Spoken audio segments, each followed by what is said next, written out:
Bismillahirrahmanirrahim. Assalamualaikum warahmatullahi wabarakatuh. Alhamdulillahirabbil alamin. Hari ini kita berjumpa lagi pada mata pelajaran IPS ya. Setelah 2 minggu kita libur, kita bertemu lagi yaitu melalui belajar online. Baik, sebelum kita mulai, kita berdoa terlebih dahulu agar Allah mudahkan kita semua dalam belajar ya. Dan Allah selalu berikan kita kesehatan insyaallah ya. Maka kita berdoa terlebih dahulu ya. Rabbi zidni ilman warzuqni fahman. Allahumma inni as'aluka ilman nafi'an wa rizqan tayyiban wa amalan mutaqabbala. Allahumma inni as'aluka al-huda wat-tuqa wal-afafa wal-ghina. Baik, anak-anak yang salihah, hari ini kita akan bahas tentang ketersediaan sumber-sumber ekonomi ya. Ketersediaan sumber-sumber ekonomi. Baik, sumber-sumber ekonomi ada apa saja? Yaitu sumber daya alam. Selanjutnya ada sumber daya manusia. Setelah itu ada sumber daya modal. Itu ya. Nah, sumber daya alam itu disingkat menjadi SDA, sumber daya alam. Sumber daya alam apa ya? Oke, sumber daya alam atau SDA adalah segala sesuatu yang ada di alam.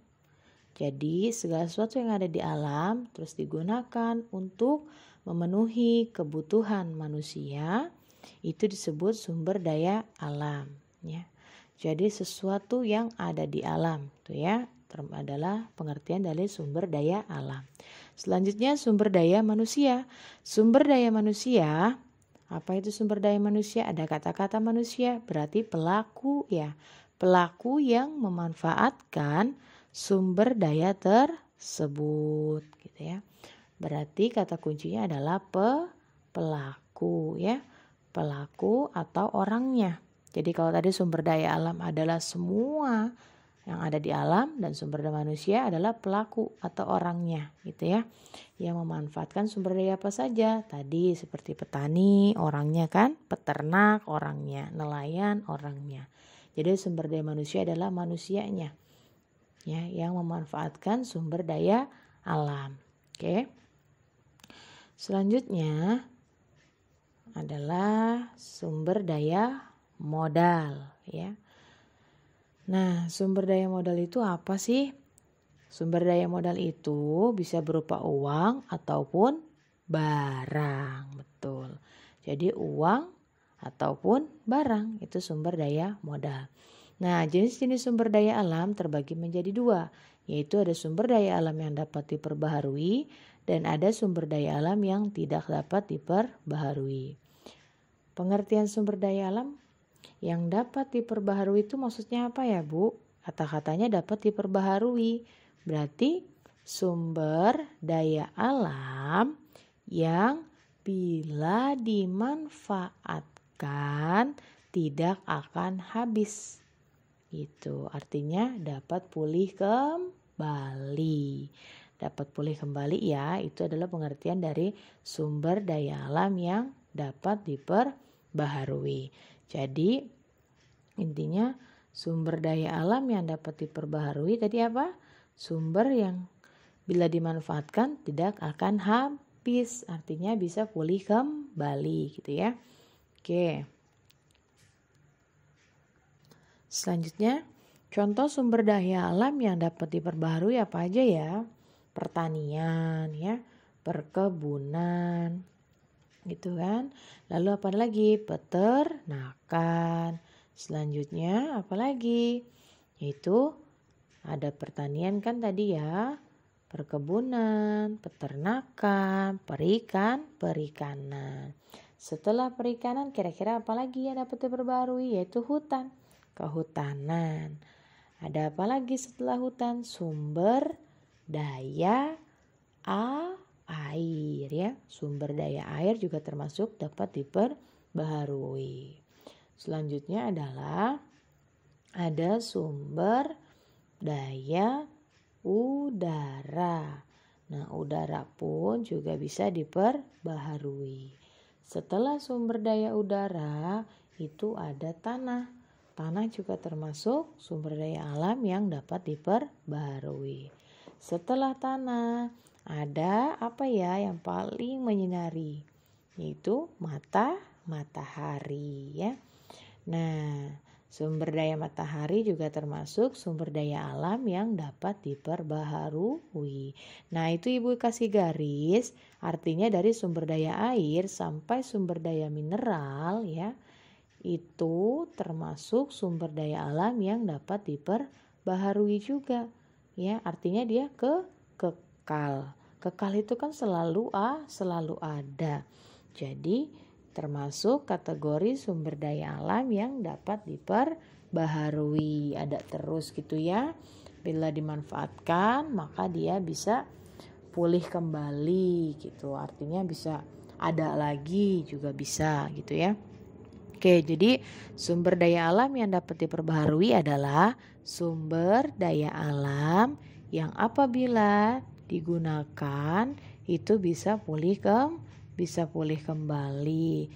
Tersedia terus menerus nih kalau sumber daya air, udara ya, tanah, matahari itu termasuk juga dapat diperbaharui kah? Iya, karena dia sifatnya juga sifatnya kekal. Oke, itu ya tadi contoh sumber daya alam yang dapat diperbaharui. Oke, Ibu bahas. Nah, sumber daya yang dapat diperbaharui kan tadi contohnya pertanian ya. Nah, pertanian ini contohnya apa sih? Padi, palawija ya. Itu termasuk sumber daya alam yang dapat diperbaharui di bidang pertanian. Selanjutnya adalah perkebunan. Nah, di situ kan ada perkebunan. Contohnya apa perkebunan itu? Ada karet, kelapa sawit, teh, kopi. Itu adalah contoh dari perkebunan. Selanjutnya di bidang peternakan ada hewan besar, hewan kecil, unggas ya. Itu adalah kategori sumber daya alam yang dapat diperbaharui di bidang peternakan. Selanjutnya adalah di bidang perikanan. Tentunya ada perikanan darat ya, ada ikan darat, ada ikan laut gitu ya. Contoh-contohnya kalian bisa lihat di buku untuk lebih jelasnya. Selanjutnya adalah kehutanan. Nah, apakah hutan juga termasuk sumber daya alam yang dapat diperbaharui? Iya. Kenapa? Karena hutan ini kita tahu manfaatnya untuk apa? Menghasilkan kayu ya, tempat hidup satwa, tempat cadangan air, tentunya juga mencegah banjir ya. Nah, apabila hutan tersebut gundul, dipulihkannya dengan cara apa? Reboisasi. Apa itu reboisasi? Reboisasi. Penanaman kembali ya. Penanaman kembali tanah-tanah di hutan yang gundul. Jadi hutan-hutan yang gundul ditanam kembali dengan pepohonan. Itu disebut reboisasi. Penanaman kembali ya, penanaman kembali tanah-tanah di hutan yang gundul dengan pepohonan. Itu disebut reboisasi. Selanjutnya adalah tadi kita tahu ya, air kita manfaatkan untuk kehidupan kita sehari-hari. Udara kita selalu butuhkan, oksigen ya. Tanah, tanpa tanah kita tidak bisa mendirikan bangunan, rumah gitu kan. Nah, matahari pun juga begitu. Kita butuh matahari. Nah, air tadi boleh jelaskan, udara, tanah, matahari, sumber daya yang dapat diperbaharui karena bersifat kekal. Artinya selalu tersedia di alam, gitu ya. Oke, itulah tadi contoh-contoh dari sumber daya alam yang dapat diperbaharui. Silakan diulang kembali materinya, diputar lagi, didengarkan sampai kalian faham, bukan dihafal ya, sampai kalian faham. Oke, kita tutup dengan doa kafaratul majlis. Subhanaka Allahumma wa bihamdika asyhadu an la ilaha illa anta astaghfiruka wa atubu ilaik. Wassalamualaikum warahmatullahi wabarakatuh.